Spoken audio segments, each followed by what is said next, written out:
everybody, and welcome to another episode of the Roland Rock Podcast. I'm your host, Rocky McVeigh, and I'm here with co-host Roland Robinson. Hey, everybody. And our other co-host, Rene Canas. Hey, how's everyone doing? And our special guest, who's back again for podcast number 2, Mikey D. Hey. Well, this week, guys, our topic is another top 5 list. And this time it's top 5 1980s cartoons. Because we're all 80s kids and fuck the rest of the decades. Straight up. Everything good came out of the 80s and then it just stopped. Then the world just started to suck. But we'll get started with go number 5 and go to number 1. And starting at number 5 is G.I. Joe, a real American hero. See, the thing that I always loved about G.I. Joe was those little and knowing it's half the battle things at the end. Oh, the PSA announcement. Yeah, because you could always follow up with and the other half was violence. Gratuitous violence, children. Gratuitous, uncontrollable violence. That's the other half of the battle. I think most of today's generation probably knows those PSAs because of Family Guy making fun of them. Yeah. G.I. Joe wound up being my number 1 pick. But I want to preface this with the first series, the Sunbow series, was amazing. I will still watch them to this day because during the coronavirus outbreak, Hasbro actually went out and put all of the episodes up on YouTube. And they were putting them out like a saga at a time, it seemed like. But they put a bunch of them up for people to free stream during the lockdown. After the movie, Dick outbidded Sunbow, and the animation went to shit, and the storyline was dumb as hell. Just going to put that out there. And you know what? So I didn't know this until I started looking up started looking this up for the cast. And I mean, I knew that the G.I. Joe aired around the same time as Transformers. So it aired like 83 to 86. But what I did not know was that it was continued on in 89. So it didn't start back for 3 years. And then they continued the series on. Now, is that when Dick picked it up? Yeah, that's when it got stupid. So that's I did not know that. So I had no idea. I thought it was all like one big series. I didn't realize that it was like ended and then they started it back up later. But it was like 3 years later when they started back up after they ended it. Were you guys big collectors into the toys or anything like that? I was. Not a collector per se, but I love toys. Did you guys ever prefer like the 11-inch figures or like the little mini like 3-inch figures? I had the small figures. I didn't have any of the big ones. Yeah, the 3-inch. You know, now that I'm thinking about it, I never had any G.I. Joe toys. Neither did I, for some reason. I wasn't loved as a child, apparently, because I didn't. All my we will get there, but all of my toys were Transformers based. Hell, Mike, I could have told you weren't loved as a kid.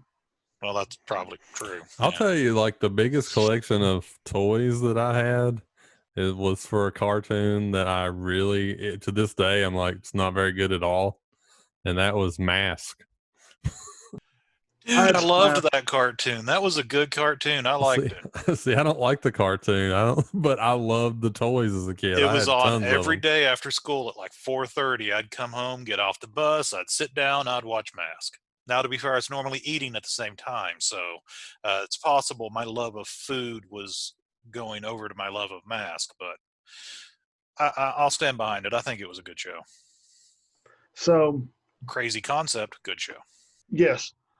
I actually still have 2 sets of collector 25th anniversary G.I. Joes that came in the box that you press the little star for the dot over the GI Joe, and it would play the theme song. I have one for Cobra and one for Joe. Wow, cool. It's one of the only few toys that I still have left from back in the day. And You that's know, really that far back in the day, but well, I won't mention what comes after this one yet, but this list that we have came up with, not only is it like the top 5 like cartoons of the 80s, but to me, it's up there as the top 5 theme songs of all time. Like, because you remember all of these theme songs. Yeah. And like cartoons nowadays, like they don't even really have theme songs anymore. It's just like random noises like during their openings. But my big thing with G.I. Joe is I thought it had, while ludicrous storylines were entertaining, I still find them entertaining. If I have nothing else to do, I'll still sit down and watch an episode of G.I. Joe, because I thought the dialogue was actually fairly well written for a kid's show.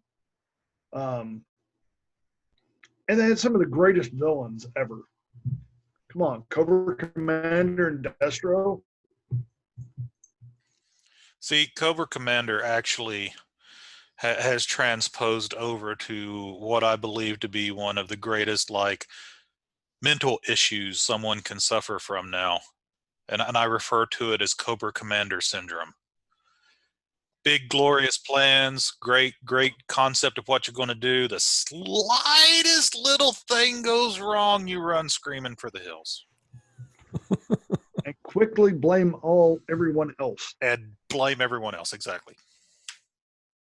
Has anyone seen the Netflix documentaries called "The Toys That Made Us"? They have a really great. They have a great episode on GI Joe.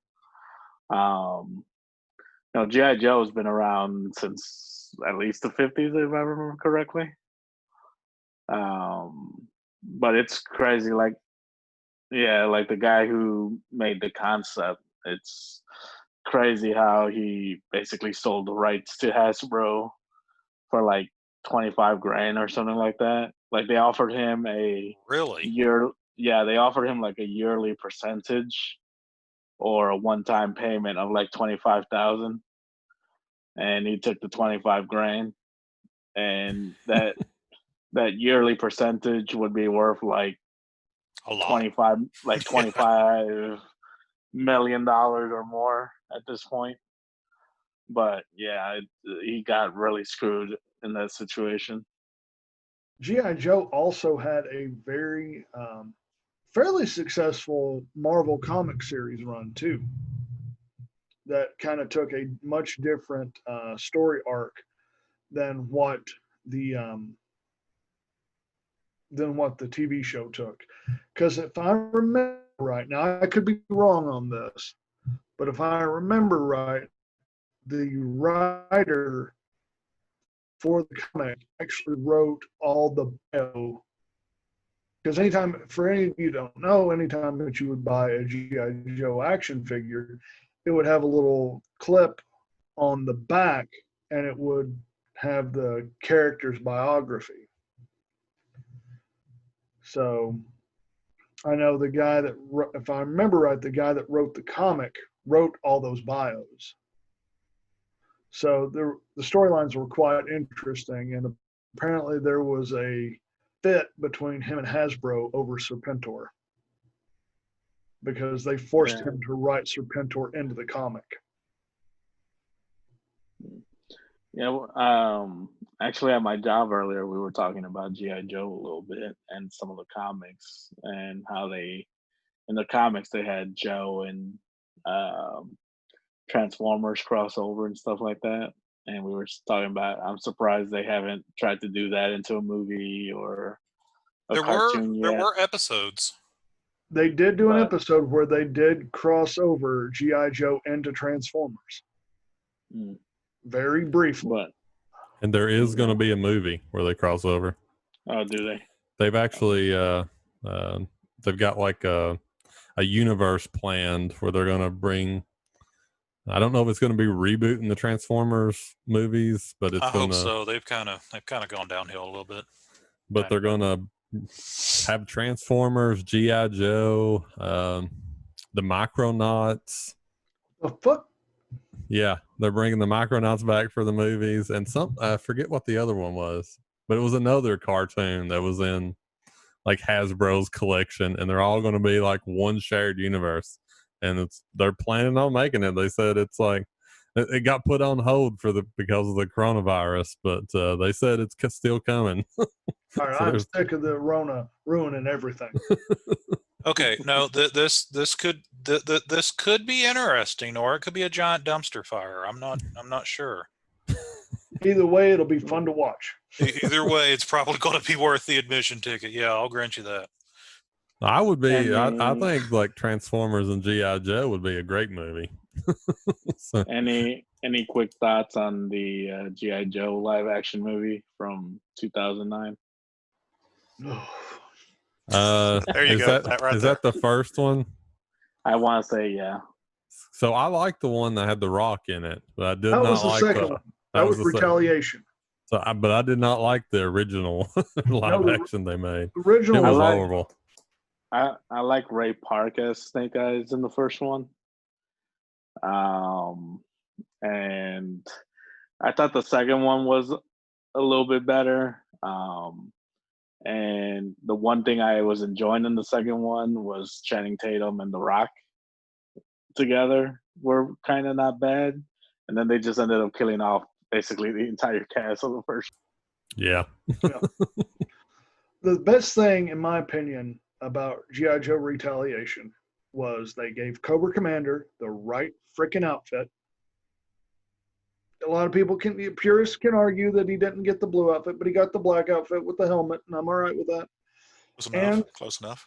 When Cobra took over the White House, I was like, man, if they could capture that one scene where Cobra takes over the White House and lowers down the Cobra banners, if they could build a movie that is awesome as that scene, that movie would have just been amazing.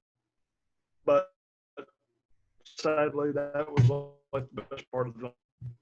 How about Bruce Willis as the original Joe? That I don't know. It wasn't bad. I will say that I didn't like, but it wasn't like it wasn't something that I really gave a shit about when I was watching that movie. Yeah, I like Bruce Willis. I'm a big fan of Bruce Willis, but any favorable feelings I have towards him playing that character is because of Bruce Willis, not because of the way that character was done. Yeah. And let's not forget, Cobra had a great. Their look is iconic. Plus, they also had a stimulus plan for the world economy. When the world economy went to shit, Cobra was there for the common man. Let's not forget that. Cobra wasn't as evil as everyone thinks has them out to be. I mean, they never. I don't think they. Why would they ever really could say they were evil? They just wanted to rule the world. They never said they wanted to kill everybody or anything. Hell, no one ever dies. A ruthless organization bent on world domination. But they never killed anybody. Well, until the movie. No, they still didn't kill nobody. They were supposed to kill somebody, but they never did. Because of Transformers, the movie, causing such a ruckus in the theater and so much fucking fallout from the parents going, oh my fucking God. Kids cried. My kids are Lots of kids cried. What the fuck? So it caused them to be like, last minute, fuck it, you ain't killing Duke, rewrite it. He's gonna live, because the fallout from the other film we done earlier this year or last year was bad enough. You're changing the whole freaking end.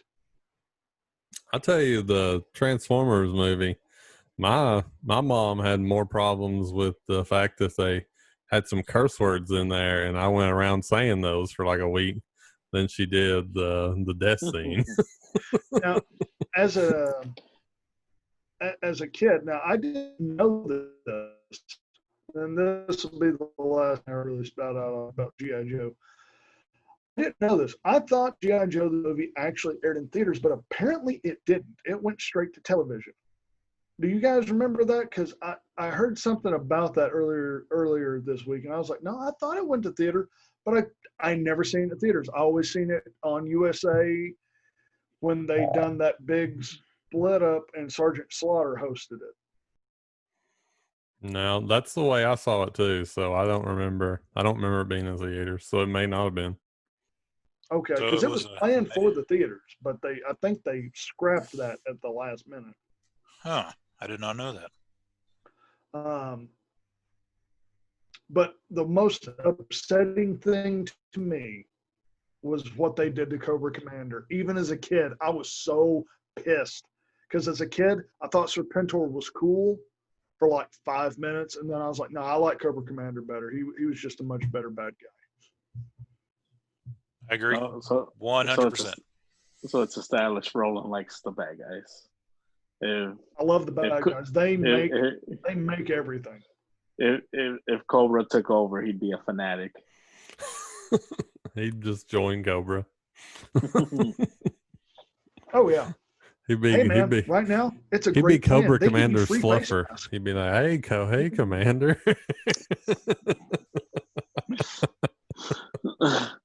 Are you again? Are you saying Roland would be the Monica Lewinsky of that presidency? No, because Roland would be out there in the public. He'd be like, yeah, I did it. Got it good. Look at these stains. just wearing a leash being walked by Cobra Commander.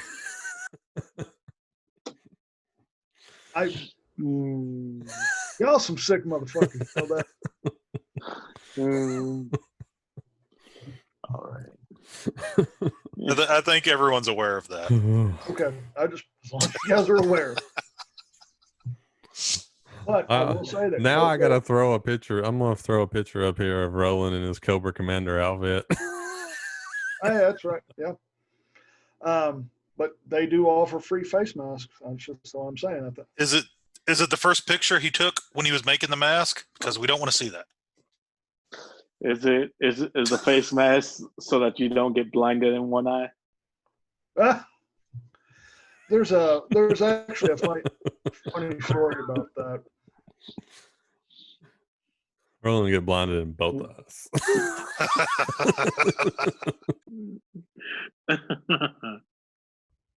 Okay, let's that's right, folks. We got dick jokes all day. Yeah. So what's our number? What is our number? Yeah, let's go with number 4. Number 4 is The Real Ghostbusters. And you know what? I actually feel really bad because I love that. I loved that show as a kid. But for some reason, when I was compiling my list, it never even crossed my mind.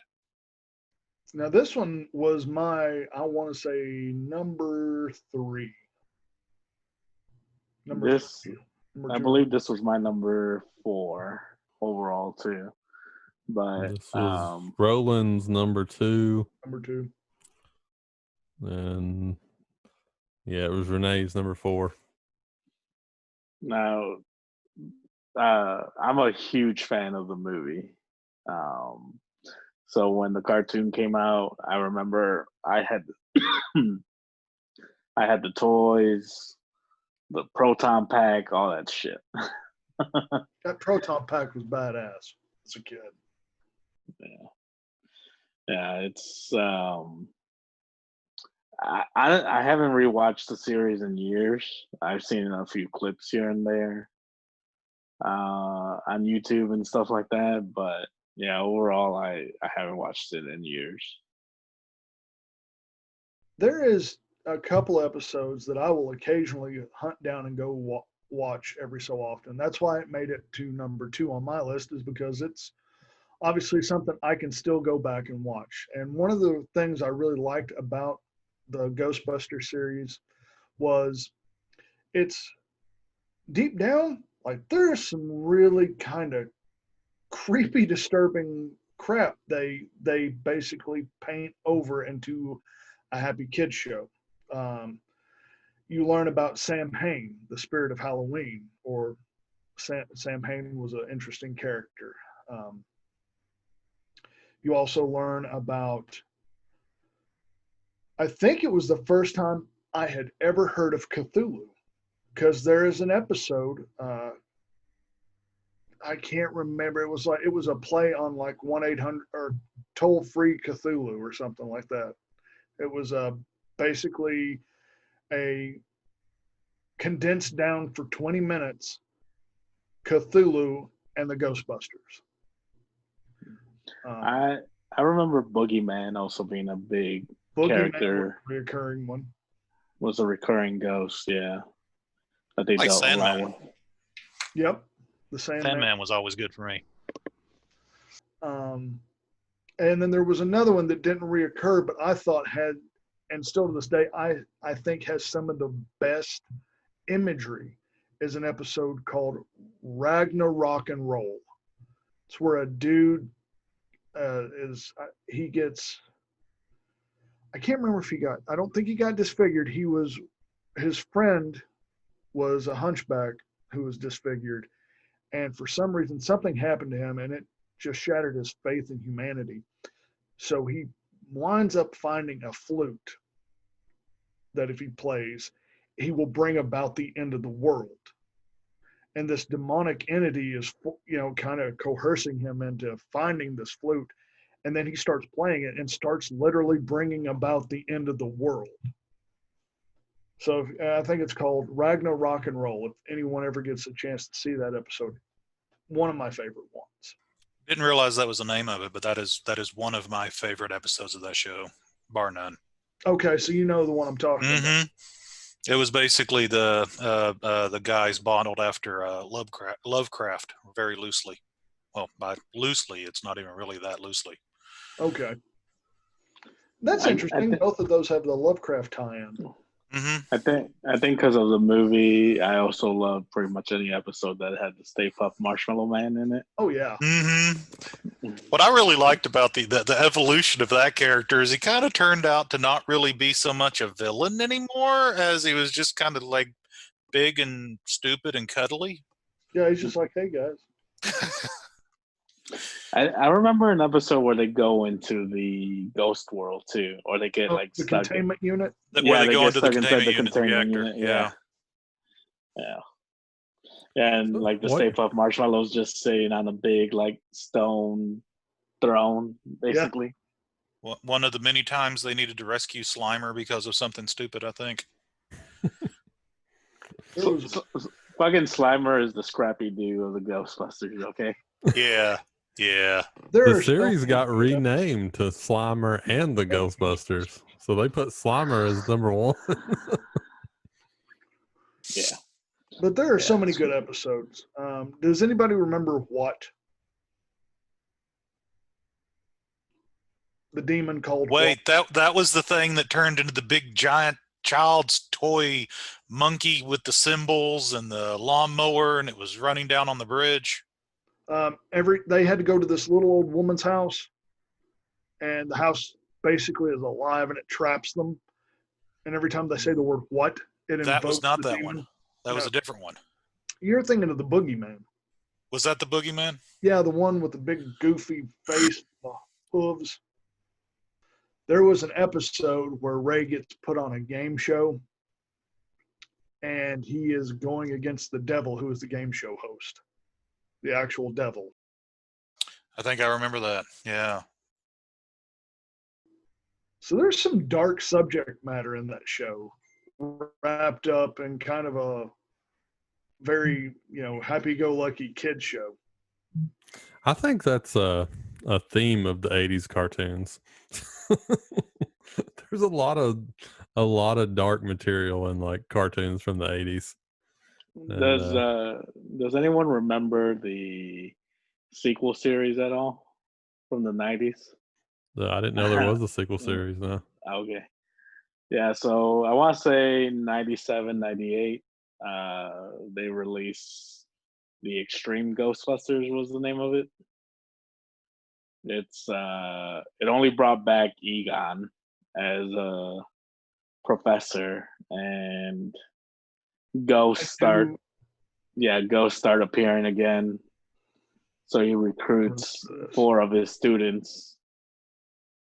I don't think I have ever seen this, and I have to say that art style is horrible. One of them was named Roland, if I remember right. Yeah, voiced by Carlton from Fresh Prince of Bel-Air. Yes. Aww, and they gave him such horrible art. What the hell? It was all right. It only lasted like maybe 1 season. They did try to make it, I guess, a little bit more diverse. You had a Latino and a black kid and a girl and and Janine was in it too. She was still like at the firehouse basically. But they did have an episode where they brought back the original Ghostbusters voiced by the original actors. So it was all right, but definitely not anything to write home about. Speaking of the voice actors, what do you guys think about the fact that Ernie Hudson auditioned for his part in the cartoon and they turned him down and put Arsenio Hall as him? Wow, go figure. Poor Ernie Hudson, man. He gets the shit into the deal on a lot of stuff. Like when I first heard that, I was like, "What? How the hell is that? How can you turn down the star of the movie for the cartoon version?" Well, another quick voice acting tidbit is Bill Murray played the live action Ray or Peter. And the guy who voices Peter in the cartoon voices Garfield. And then Bill Murray would go on to voice the live action Garfield. Wasn't it Dave Coulier? Wasn't he Peter in the cartoon? No, not at first. It was a different guy. Yeah. Or Dave Coulier was one of them later on, or he might have been Slimer. Oh wait, I'm looking at it here. He was Peter from season 3 through 7, and Lorenzo Music was Peter for season 1 and 2. Okay, so he's the one that did the voice of Garfield, and then Bill Murray went and did live action Garfield, all because he thought Garfield had been written by one of the Coen brothers. Apparently, he misread the name on the script. I had no idea that Dave Coulier was involved with Ghostbusters, actually. Did not know that. Well, are we ready to go on to our number 3? I'd say it sounds like it. And before we get started on this, I have to bring up what happened before the cast got started so everybody knows. We're going to fight over and do just here in a minute. It's going to happen.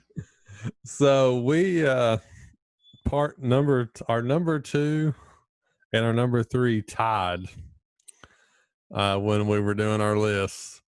And then I tried to do a tiebreaker, and then it still tied again. So Roland and Rene played a game of rock, paper, scissors before the cast started to determine which one was going to be 2 and which one was going to be 3. So just so you know, we won't spoil number 2 just yet, but Rene won.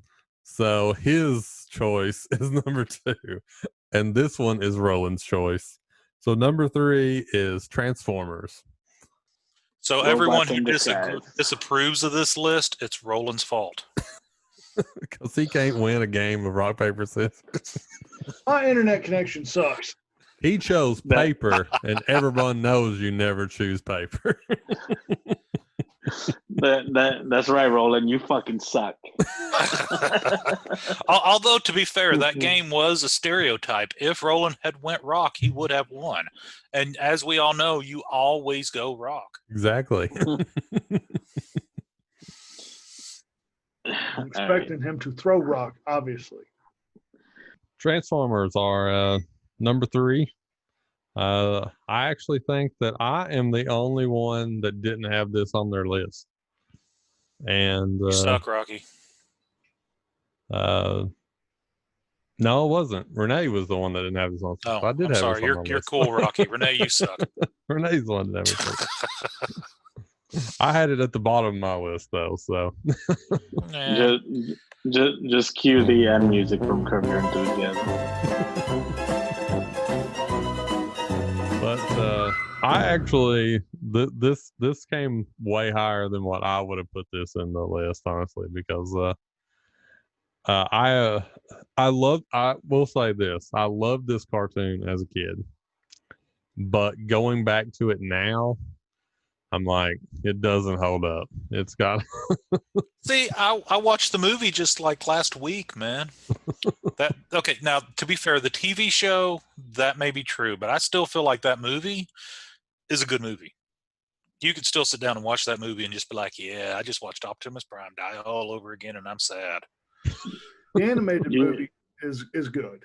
Yes, the animated movie. I'm sorry. The animated movie. The live action movies, nah. You probably don't realize it as a kid when you watch that original Transformers movie. But it's basically an excuse to kill off all the characters so that they can introduce new ones and New toys. New toys. But holy crap, man, they freaking murder dudes in that show. Like, I liked Brawn, the little Autobot, because he was just a little scrappy little dude. He was the smallest Autobot, but he was one of the physically strongest ones, and he would always tackle Megatron, just always just barrel in and go. He tries that in the movie, freaking a slug to the shoulder, another slug, and one right to the chest. Dead. He's gone. Yeah. 5 minutes into the movie, boom. Ironhide, good old Ironhide, like one of the main Autobots, takes it to the face. Dead. Like they just straight. See, they wanted you to know. It's like Roland from Cobra Commander. They wanted you to know they were serious about this movie from like the get-go, man. I love the villains, so I am like, I love heavy metal, and I love the villains. So that first part of this movie, I'm just like, yes. And It's a good sequence. It's a very good sequence. Not to fully shit talk the live action ones, because I think the first one's actually not a bad movie, but they did get gradually worse as they went. It's because Megan Fox was in that one. Yeah, apparently Michael Bay treated her like shit, though. Yes, he did. To be fair, he really, really did. But then she came back for the Ninja Turtles movie with him, so I never understood. Well, he was just a producer on that, like he wasn't involved. But yeah, I mean the first movie's good. Second one, somehow there's Transformer heaven in that one. At some point in the second one, and it just gets worse and worse. I mean, I remember watching the fourth one and feeling like I had been sitting there for like 4 hours already, and the final battle was barely starting. I'm like, well, fuck. The last movie had a final battle that went like an hour, so I know I'm stuck in here another hour. I didn't even bother watching that one. I made it up to the Fallen. That's how far I do these anymore. Is that the one where they got Leonard Nimoy back as the voice of one of them? Yeah. And then the fifth one, I refused to go. Like, I was like, Michael Bay has taken enough of my money. I'm not going. And I was seeing this girl at the time, and she wanted to go see it. So I was like, you know what? I'll pay for dinner. You can pay for the tickets, because I'm not giving Michael Bay any more of my money. Which one was Age of Extinction? That's the fourth one. That's the fourth one? Okay, that one I feel like needs an honorable mention just purely because you have Optimus Prime riding around on a freaking dinosaur, and I feel like that should be awesome. Yeah, in that fifth one, you literally have Mark Wahlberg fighting a Decepticon with a sword. And he does And a good that's his job. one. I don't know that. I didn't watch it, but I'm assuming he did a good job. And Anthony Hopkins is in that movie, and I'm just like, man, did you really need the paycheck? Is he really? Yes. I'll need to look that up. I did not know that. Yes. There's literally a scene of him, just being super excited that there's a Transformer in front of him. It took me a few years before I watched the Bumblebee movie, but that was actually not bad. I still have not watched that one. I like the Bumblebee movie a lot. The Bumblebee movie, it actually has the highest rating on Rotten Tomatoes out of all. I don't understand where that fits into the other movies. Does it, or is it takes just place before any of the other ones? I think it's meant as a reboot. I will say the first 10 or 15 minutes actually shows the battle on Cybertron between the Autobots and Decepticons. Oh, so the way I took it, it was just a prequel to the first one. Yeah. So. Yeah, I think it might have tried to have been a bit of a reboot too, though. So. But it was really good. I thought. I like the first one, and I actually like the one with Mark Wahlberg in the first one with him in it. Was that Age of Extinction? Yeah. So I like those two. Now the 3 was horrible. So don't forget the fifth one also has Stanley Tucci as Merlin, because we had Transformers on planet Earth during medieval times. Oh yeah, I forgot about that part of that movie. Yeah, that sounds horrible in pretty much every way. Cool. But all of that notwithstanding, the live action movies were butkus. But I will stand behind the cartoon movie until the day I die. Can we also say that they probably have some of the coolest toys ever made? Yes. I still own to this day pretty much almost all of the Headmaster series of Transformers. I don't know why I got the Headmasters, but that's the ones I got. Since we're talking Transformers, Roland promised me an Optimus Prime that he was going to give to me, and what? I never got it. You're giving away an Optimus. I Optimus. still have that. I was actually in the car. That's the second thing he's promised you and never gave you. Yeah, Roland's such a dickhead. I feel like there's a theme starting here. That perhaps you shouldn't believe him when he says he's going to give you something. I'm waiting that on a Jim Cornette figure. It's just. I tell you everything you ever wanted to know. If you dress up as Cobra Commander, he may give them to you.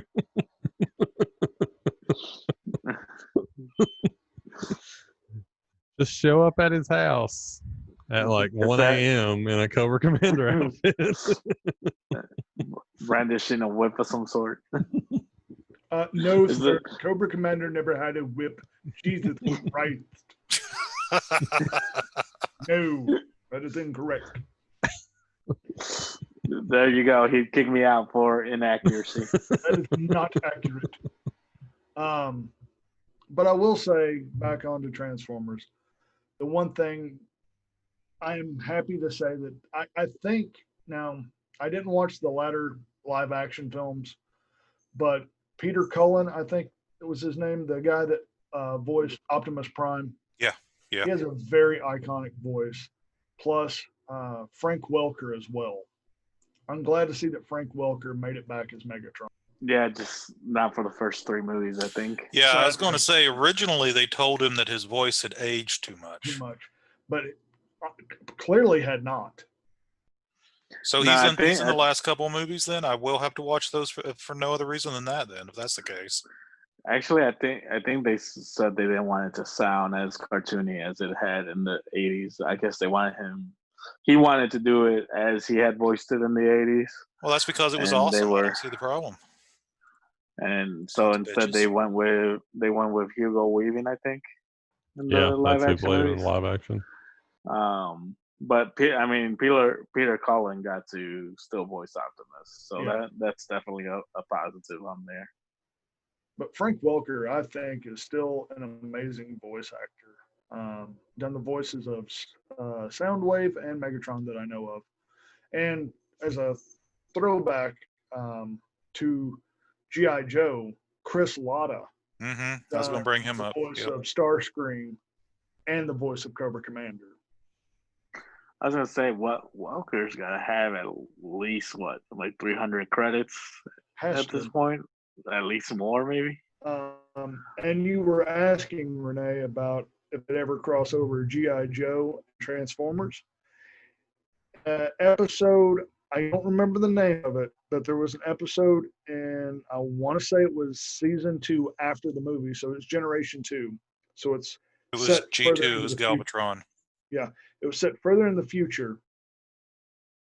There was a terrorist that the bad guys start dealing with, and he wears a trench coat and has a large, wide-brimmed fedora-style hat, and you never see his face because it's almost like it's all reflective. It's Chris Latta doing the voice, and they call him Old Snake. And it's like, as a kid, you're like, wait a minute, that's who I think it is.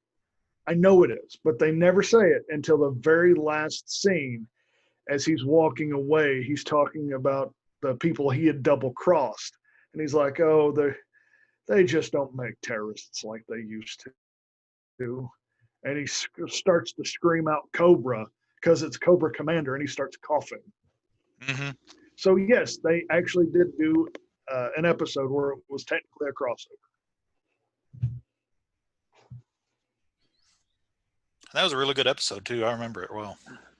I liked it. Did you guys ever get into any of the other Transformers series after the 80s, like Beast Wars or anything like that? Yeah, I loved all three of those, the Beast Wars and the Beast Machines. They were all so good. Yeah, the animation doesn't hold up, though. No, it doesn't. There was this one series I really liked. What was the name of it? Was it Armada? No, that does not look like it. But there was one of them that I really liked the art style of, but I can't remember what the name of it was. There's just so many Transformer spinoffs. I mean, I know they did another cartoon series around 07, 08 after the movie. And then I think they have a new one on Netflix. But I think G1. I don't know about you. I would be daring to say that I think the reason it made it onto our list is because of Transformers Generation 1. That Netflix series I mentioned earlier, they also have a really good episode for Transformers. And they did something similar, like you were mentioning how Marvel had gotten involved with G.I. Joe. Mm-hmm. Transformers did too. Basically, they just showed up at Marvel Comics one day and they were like, here's the first 12 figures, and they handed off the toys to one of the writers and was like, here, come up back with backstories for all of them. Fun note, a little bit of trivia for you. Transformers comic book, I don't remember the issue, but there was an issue where Megatron is in a Wild West town. He's like basically it's in Hollywood, and they're in a movie set in the Wild West. Megatron's walking through that part of the town. Just an interesting fact. That was my very first comic book I ever bought myself. Was he wearing a hat? No. Oh, I'd like to see Megatron in a cowboy hat. He's like 30 foot tall. That'd be a 10-foot tall cowboy hat. What did you guys think about the Transformers? Where they just kind of like pluck Transformers on other stuff? So like through the years, like like one that I can remember they did it too. If some of you guys ever saw the anime Zoids, there was like 2 or 3 different animes, but they're not Transformers at all in any of the series, but they just threw Transformers on those, when they gave them American releases. So it says Transformers Zoids. And so it has absolutely Has nothing to do with Transformers. has nothing to do with Transformers at all. And they're not Transformers. The thing they're big robots in the show, but they're not Transformers. And they're controlled by people, but they just threw Transformers on it. And they did that on a bunch of shows they brought over. One of the later series of Transformers, the Headmaster series, they did have human drivers. And I forget why that was. I think that's what They it made them more powerful. Yeah, it made them more powerful. It wasn't that they needed drivers. They were just the Headmasters. They would get more they were more powerful if they had somebody helping from the inside. Was what they said. Was that didn't that come out like that? It came out like pretty soon, didn't it? Like it wasn't like something that came out years later. It came out like in the early 90s. Yeah, it came out that was a long time ago. It was one of the, if I remember right, it was like one of the last one of the last miniseries of Transformers as we would know it. Yeah, as part of the GQ setup. Yeah. And it would take that would be the end, if I'm not mistaken. I could be wrong. I want to say that was the end of Transformers as our generation would know it, until years later into the later 90s when Beast Wars and stuff like that would take over. Yeah, because Transformers actually got a lot of like Japanese only TV shows too. Yep. Like Headmasters was a Japanese only TV show, but we ended up getting it. But there was a lot of shows just aired in Japan. I want to say I seen one with you, Rocky. You had downloaded it or something. It was all the Autobots and the Decepticons. They were all getting upgrades, and they were all like upgrading, but for whatever reason, Galvatron was still there and refused to do it.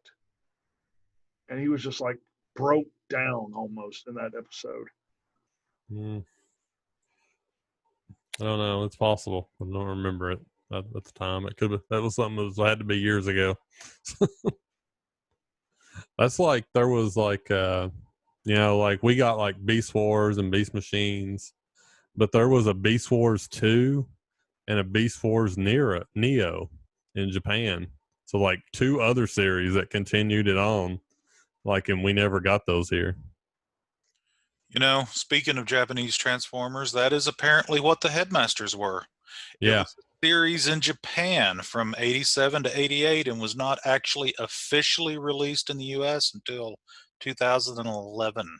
So what we remember seeing, Roland, when we were kids was a very poorly dubbed version of the Japanese anime. Okay. I was going to say, because I remember seeing one of those as a kid. Mm-hmm. I do too, but I do not remember it being dubbed, but apparently that was the case. 2011. Huh, go figure. Does I don't know if it's it probably didn't happen this year, but does BotCon still happen? I don't know. Let's see. Up here. Roland and I went to a BotCon probably, what's it been, like 20 years ago now? It was the first one in the U.S. that we went to. Was it? Mm-hmm. Where was it held? It was held in this little town in upstate Indiana, like right next to Amish country. So it was like, so we drove up there. And almost got us kicked out of Amish country too, by the way. Yeah, that's a good story. It has nothing to do with Transformers, but I hit on an Amish girl while we was at while we were at an Amish flea market, and the old Amish lady tried to basically was wanting to kick my ass. I can honestly say, Rocky, I do not see that having lasted if that had worked out at all. So you are one of the least Amish people I know. I would agree with you there. But it doesn't mean that I didn't think that Amish women were hot. Well, I got news on BotCon, sadly. last year of BotCon was 2016. It is still So it's been technically on for a while. currently active, although it's not BotCon. It has now been replaced by HasCon, Hasbro's own convention, started in 2017. So they canceled it in preparation for that. It's what it looks like. They pretty much absorbed it. Hasbro has been kind of absorbing a lot of stuff. You think about it, it was the company that stayed with us our entire lives. It seeded its dark influences in with the 1980s cartoons that got us to buy the toys. Then, as gamers, some of us, turned into gamers. They wound up buying Wizards of the Coast. Then they own Dungeons and Dragons now. So, literally, like, there's so many facets of my life that is controlled by Hasbro. It's a conspiracy. I still remember the shock that I felt when I found out that Hasbro had purchased Wizards of the Coast. It was very similar to the shock that I felt when I found out that Wizards of the Coast purchased TSR. Yeah. Which that's a whole other episode in and of itself. Yeah, definitely. There was actually a lot of anger and fear tied into that one, but you're correct. That's a different thing.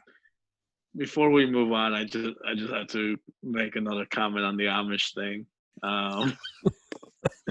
Did anyone else imagine Woody Harrelson and Kingpin, but with Rocky in it? There we go. Yeah. Sometimes you just gotta go hunting for strange in Amish country. Rene, come on.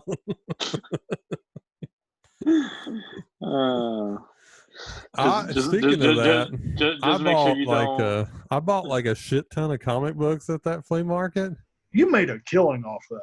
It was like dollar comics, and they were like 40-year-old comics, like Captain America's from like 40 years ago. It was like Captain America from the early 60s. Yeah. Well, they have no idea of how to look up the value of these. Also, just to keep with a Kingpin reference, make sure you don't accidentally milk a bull.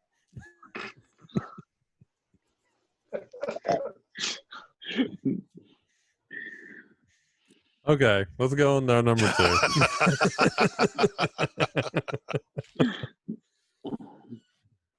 2. Number 2 is Teenage Mutant Ninja Turtles. This was my number 1. And this is another show that surprised me because I had no idea it went on this long. It was on from 87 to 96, the original show. Had no clue it was on I that didn't long. know that either. Oh, 96. Yeah, 96 is when it ended. And it was, but it like switched because like what I remember being the original Ninja Turtles was like the syndication version. And then it became owned by CBS after that. And from 90 to 96, it was CBS's. And so I don't really remember the CBS version of Ninja Turtles. So yeah, I used to wake up on Saturday mornings to watch the CBS version, which is probably a lost concept on today's kids waking up on Saturday morning to watch cartoons. Do they even still have cartoons on Saturday mornings? They do not. Oh. On Cartoon Network. I mean, yeah, Nickelodeon, Cartoon Network, Disney. Not on like the normal channels we watched them on anyway. Man, all these like cultural artifacts of our childhood that just don't mean anything anymore. But yeah, the Ninja Turtles, I want to say this was like my number 1 cartoon growing up. Like, this is the first cartoon I was obsessed with. I had to watch every episode. I had every fucking toy in existence, vehicle, whatever. I pretty much had every single toy. The live action movie was actually the first movie my parents like took me to, because I was like, I have to go see this movie, which honestly I just rewatched it a few days ago, and I gotta say the first movie still holds up actually, and the costumes still look amazing, done by the Jim Henson Company. The first movie, the Yeah. first live action movie is great. There's no way anyone can deny that. Like Yeah. adult or kid, like it holds up. It's like you said, the costumes are still amazing. Splinter, the turtles themselves, they look amazing. It's got Casey Jones in it, which I always loved Casey Jones, so I did too. Is it just me? I mean, that actor is in, like, you see him constantly. He's in everything. But it doesn't matter what he's in. He's Casey Jones to me. Yeah, he'll always be Casey Jones. Yeah, he still shows up in a lot of stuff. And then I think the movie was a good combination of being kind of a carbon copy of the first couple issues of the comic, but kind of having the turtles having their cartoon personalities a little bit. And that's also another movie that pissed off parents because they use their weapons Damn.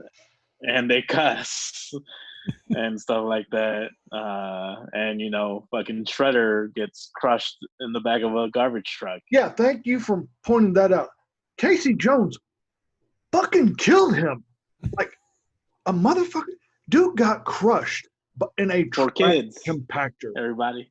Like For kids, everybody. Yeah, and everybody's laughing and laughing. It's a great, like it's a celebration at the end. He's like, "Oops," and That's literally just committed murder.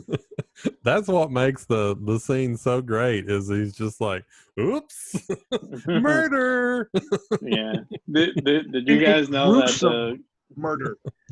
Did you guys know the voice of Splinter is also the voice of Elmo? No, I didn't know that. Yeah. Well, the original voice of Elmo. Yeah. The one that before he was accused of not some good things. As in, like the tickle me Elmo? Yeah. That Elmo. Okay. Wow. No, I did not know that. Go figure. Elmo definitely like being tickled by underage kids. That's the only version of Elmo I know. But pedophile.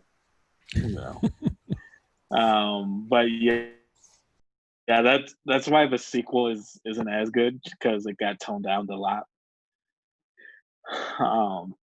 Like they never even used any of their weapons in the fucking movie. Like at one point, Michelangelo uses like sausages as nunchucks because he can't even use his actual nunchucks. But like this whole franchise, to me, like I said, the cartoon, cereal, T-shirts, toys. There was cereal? Yeah. I need to look that up. I did not know that. I'd be surprised if that doesn't still exist, actually. The video games. The first Nintendo Teenage Mutant Ninja Turtle video games is probably one of the most annoying games that has ever graced this earth, and for some reason, I have a copy of it. I sit there and I play it sometimes, but it's a horrible game. Well, it's not a horrible game, but it is really freaking annoying. It's very difficult. It's super difficult. I prefer the sequels, like the arcade game, the part 2, the arcade game. That one is really great.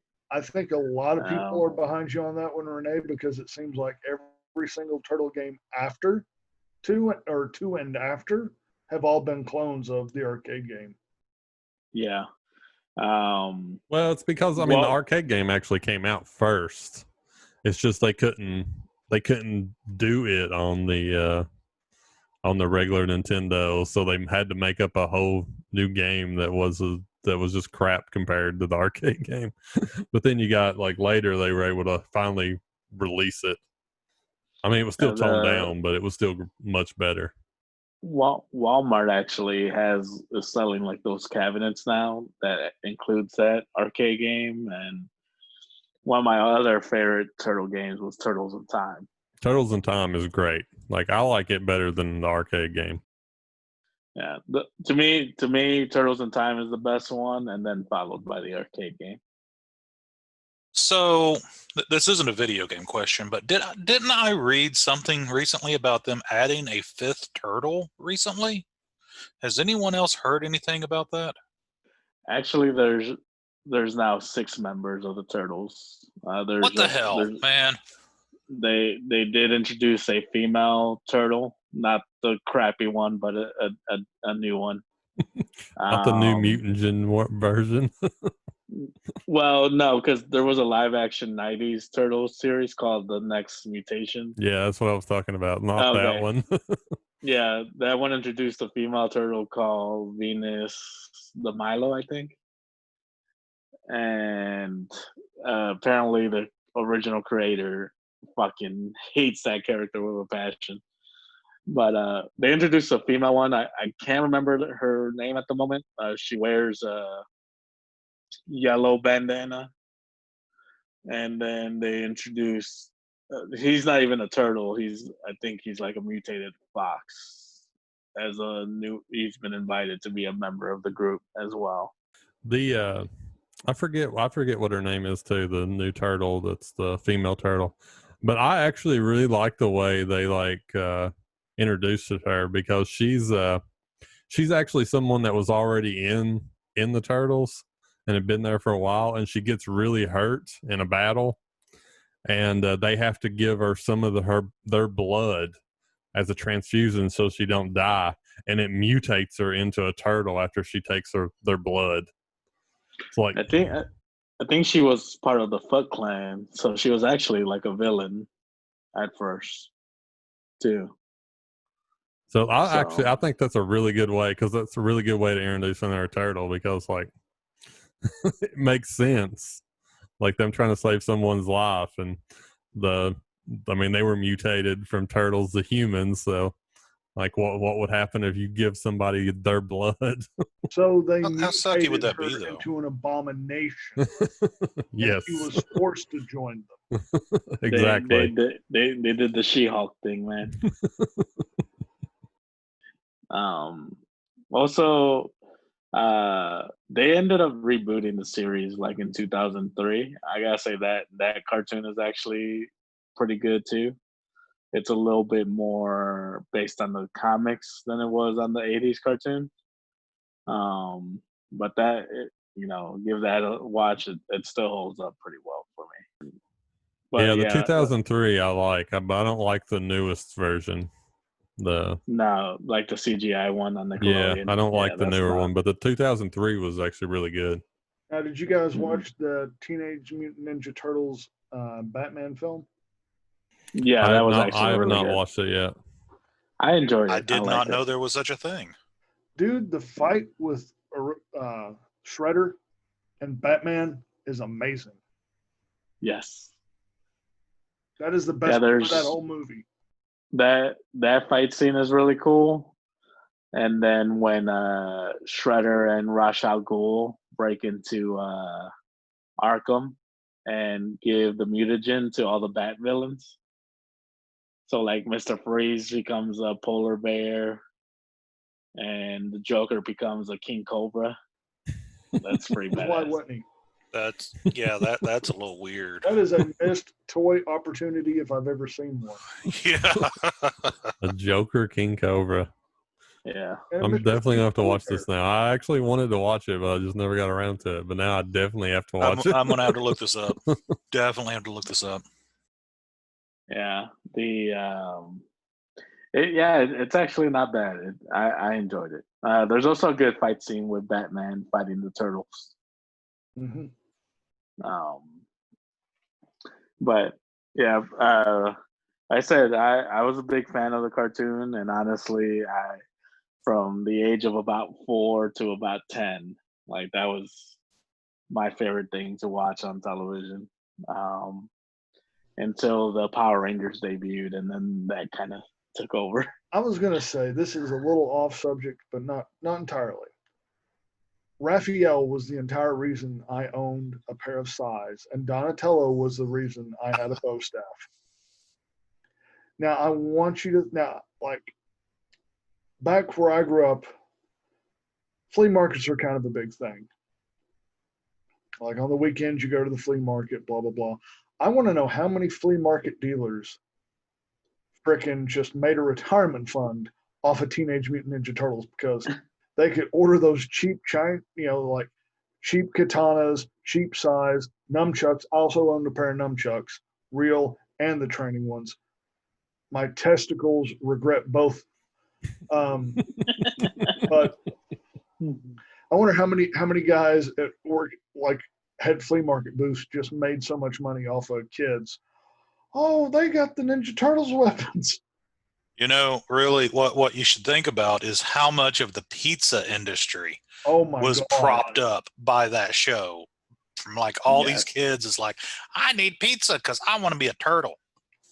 Pizza cashed in on that. Yes. Well, the funny thing is, if you ever watched the VHS, the original VHS, they kind of dip their hands twice because before the movie starts, they have a Pizza Hut commercial. Yep. I do. But during the actual movie, they order from Domino's.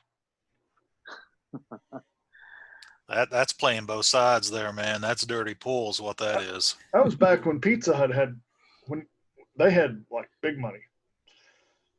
That Pizza Hut had Papa John's money. Yeah. Pizza Hut was the shit back in the 80s. Back during the Pizza Wars. You had the arcades in the Pizza Huts. That's where you went. Do you remember the Book It program? Yes. Yeah. See, my family was poor, so that's how we got pizza. Or how I got pizza. So, before we move on, who's everyone's favorite turtle? Raphael's the best. I agree with that statement. He's my favorite too. Mine's Michelangelo. Mine is also Michelangelo. Yeah. What the fuck? So we split on this one too, huh? I guess. No one likes Leonardo apparently. No, he's a dickhead, and not a dickhead, and not a dickhead in the way that Raphael's a good dickhead that you like.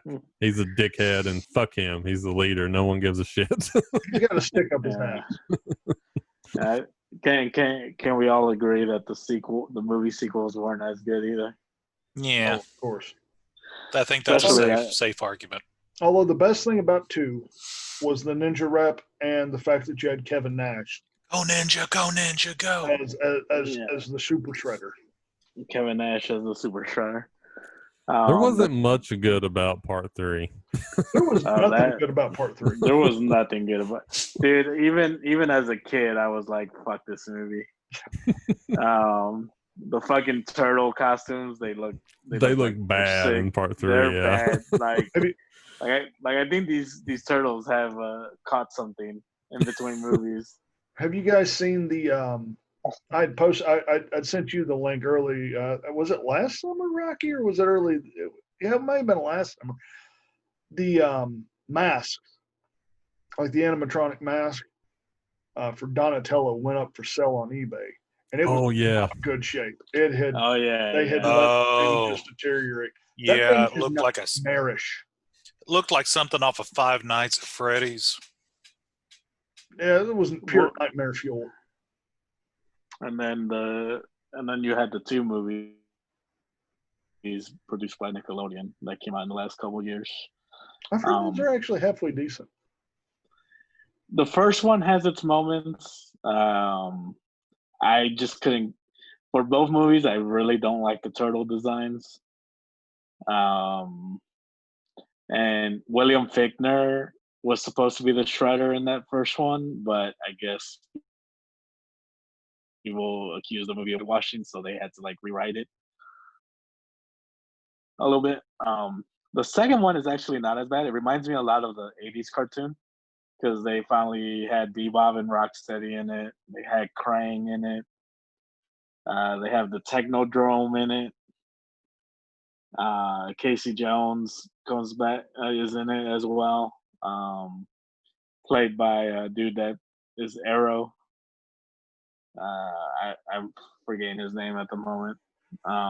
That I don't mind. I will say I like I like both of the new ones. I don't think they're like neither one's bad. Neither one of them are great, but neither one of them's bad.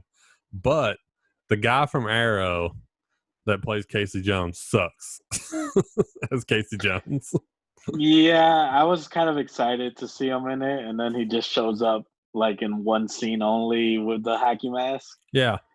He wasn't I was Casey like, Jones at all. And he was a freaking and, cop. I was like, what the and hell? they made him a police officer instead of a vigilante. It was like that Casey Jones was the worst thing about that movie to me. It was like, what have they done to Casey Jones? He's one of the best things about Turtles. I wish they'd do a Casey Jones backstory. A missed opportunity also in that second one is they had Baxter Stockman in it, and they didn't turn him into the Fly. Yeah. I was going to say, if you ever make Baxter Stockman and put him in the movie, I would be like Jeff Goldblum. I actually think he was cast pretty well when Tyler Perry played him. I think he did a good job as Baxter, but they should have done the Fly. I don't know why they didn't do that. Yeah. Yeah, the two guys playing Bebop and Rocksteady weren't bad either. Did he have the mohawk? Yes. Good.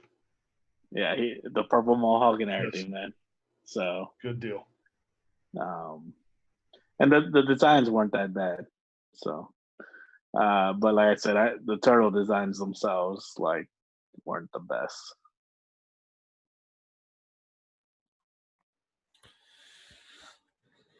Well, I think we should move on to our number one now. We've talked about number twos enough. And our number one is DuckTales. Woo! that was unplanned, people. Yes, that was actually not planned at all. And I mean, I think this is a good number one. It was my number one on my list, but I'm like half. Well, of course, you would think that then.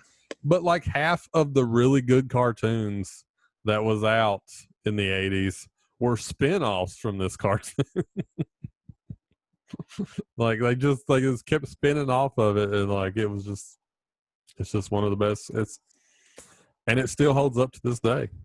Yeah, this is a cartoon that I watch usually right before school started because it would play at like 7 a.m. And it's almost like a cartoon version of like Indiana Jones because of some of the adventures they would go on and stuff like that.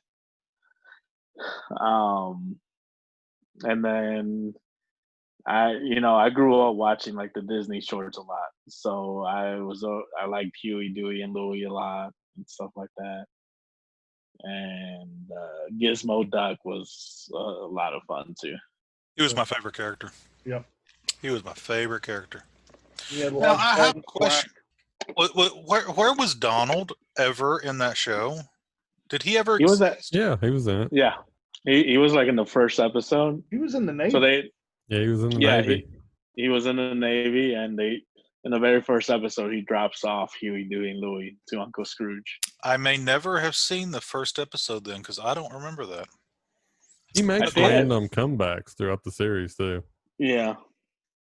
So to me, the series was really strong for a while. It wasn't until like they started introducing like the caveman Duck and all that stuff where it kind of started getting weak. Well, I mean, realistically, look at the show and what the concepts are behind it. It's the capitalist dream, a money bin to go swimming through your money at any given time. that's a special. Yeah, everyone ability else that would only break their necks and die, McDucks but had. they would still want to do it. I mean, I would love to be able to do something like, I'd love to have that much money to go swimming in it personally too, but that's okay. Yeah, Family Guy also parodied this with Peter breaking his neck. Yeah. When he dives into the money bin. So do you think Scrooge is the kind of guy that would just take it with him? Definitely. Oh, totally. That the money Would he leave bin would it for his become a family? giant mausoleum.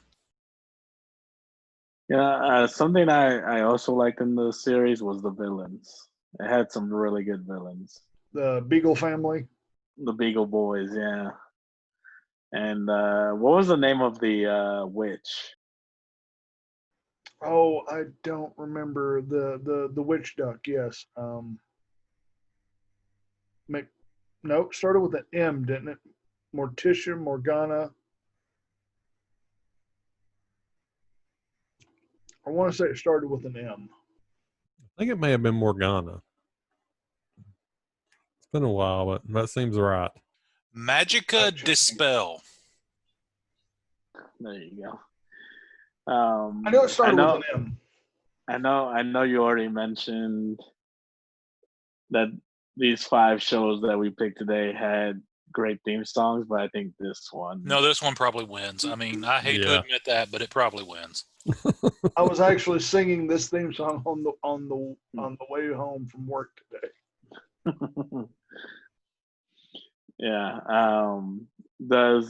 And I know we talked about it before we started recording, but the video game for Nintendo. Oh yeah, the video game was great. Both of them. The video game is like I actually think it's like one of the best NES games that was ever made. It was also published I have played that so many freaking times. It was also published by one of the best video game companies at the time too.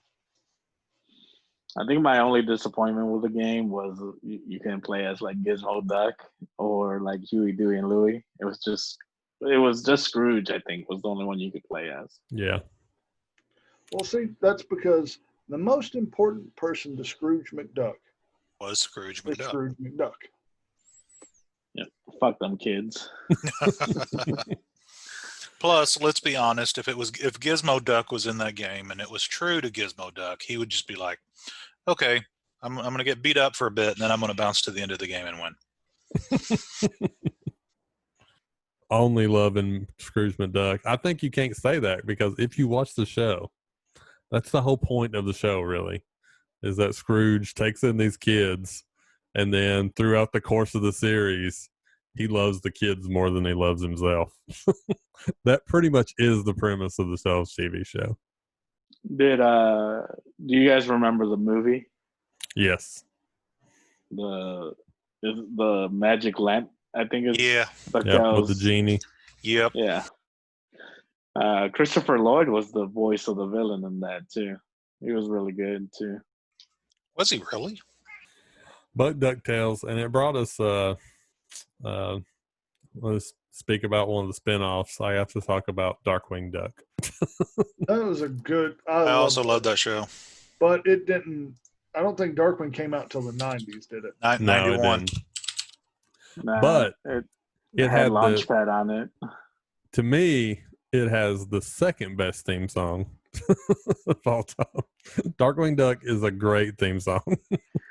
I'm sure when we do a 90s episode, Darkwing Duck will be on. Yeah, Darkwing Duck will make it. List. Then there's trouble, you but call DW. It was Rescue Rangers also a spinoff? No, I don't think it was. I don't think it had anything. I don't think there was. I don't remember it tying in, but it was done in the same vein. But I love Chip and Dale too.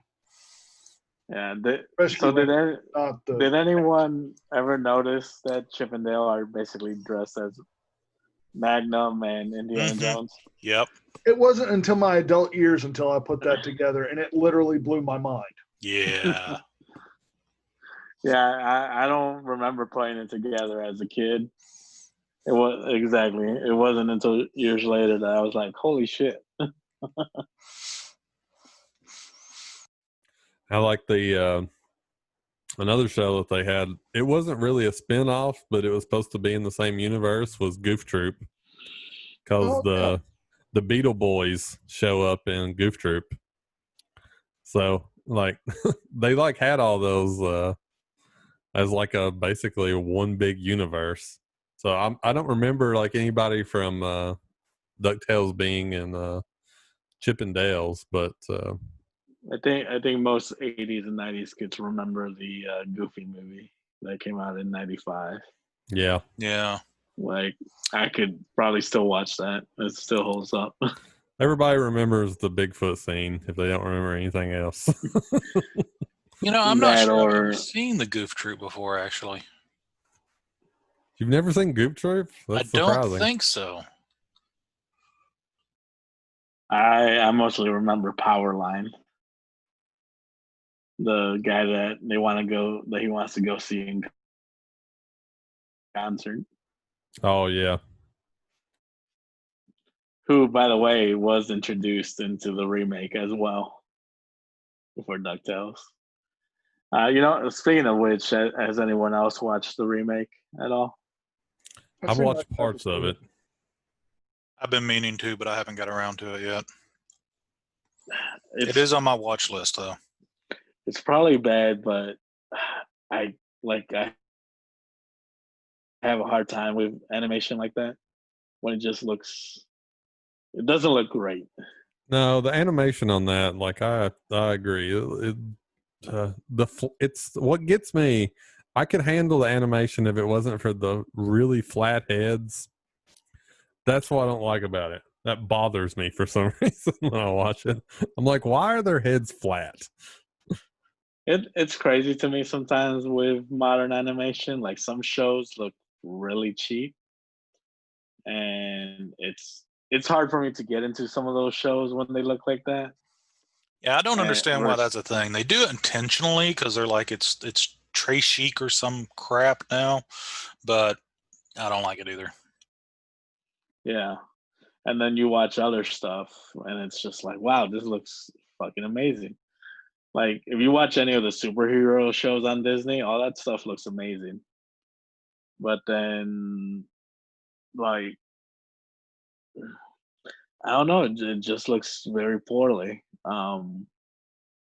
with other shows, to the point where it's like I can't even get into it just because of the animation.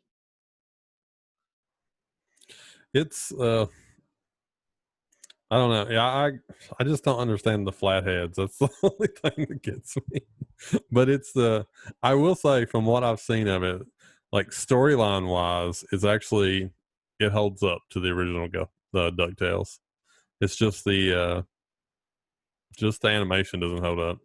It's like Oh, I they don't do know. kind of have flat heads, don't they? Yeah, they have like flat heads. I will say think- one thing. I watched an episode of it. I like how they kind of redone Webby in the new series compared to the original one. She's more of a standout character than she was in the original, which I think is pretty cool.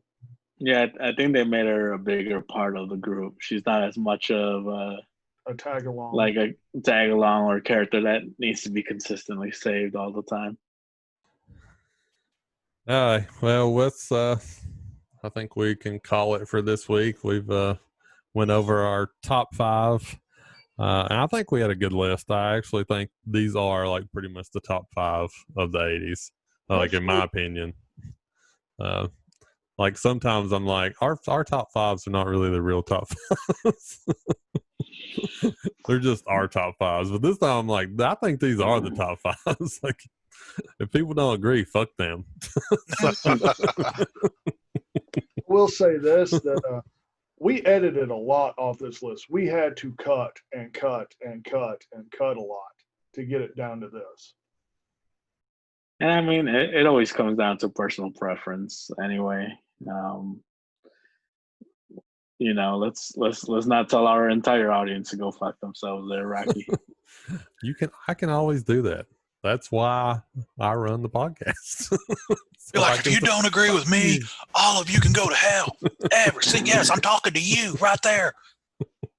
No, I love everybody. It's happy. That's right, people. Come for the word fuck and dick jokes, because we got those. Yes, we do. All the dick jokes are about Roland, though. So as long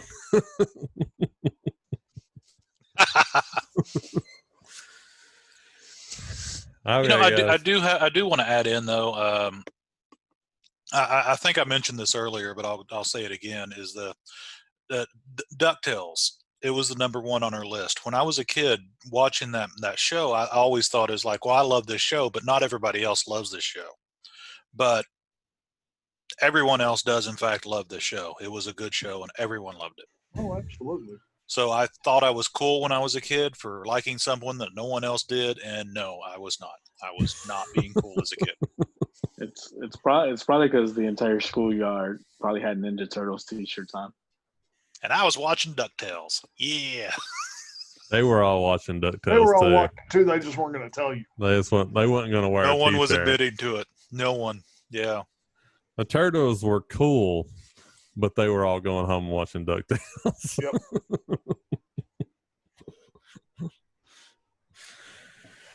Okay, on that, guys. Well, on that note, we're done for this week.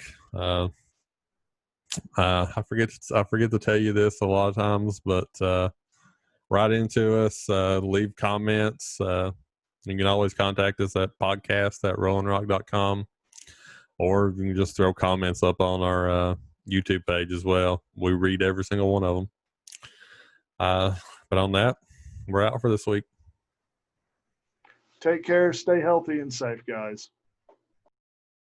And just to add to what Rocky said, leave us some 5-star reviews on iTunes or wherever you download your podcast at.